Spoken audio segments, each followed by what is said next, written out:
telling the stories of struggle and triumph in New Orleans.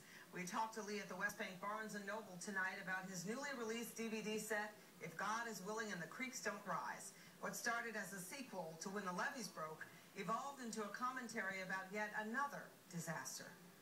Is someone that's inspired me since I was 10 years old. He's done so much for the city, and it's an honor to meet him in person.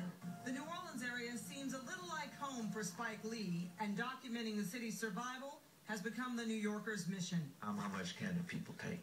In his latest documentary, If God is Willing and the Creeks Don't Rise, Lee shows the highs and lows of a city in recovery. So our first day of shooting, the Saints win the Super Bowl. And then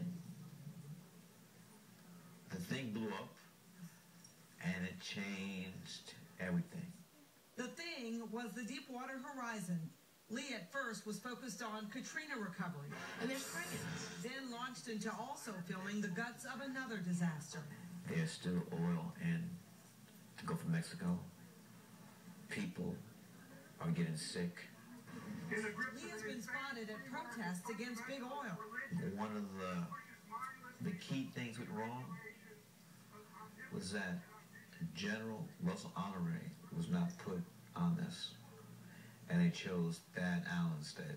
But what's his real connection to New Orleans? Spike Lee grew up in Brooklyn, the son of a jazz musician, Bill Lee.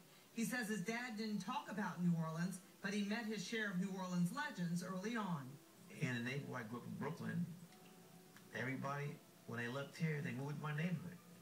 And they knew my father, so that's how I got to meet Wynton Marsalis, Branford Marsalis, Terrence Blanchard, Donald Harris. They all moved to Fort Greene, Brooklyn. Now the kid from Brooklyn is a man hoping to change things here, but he still has a sense of humor. Where the end of one of your movies said, "Wake up." Is that what you're trying to say? Not really, but that's where you want the piece to end. No, so, I'm not going to end it like that. See, you don't know. You're a screenwriter. I'm my own You're a filmmaker. screenwriter.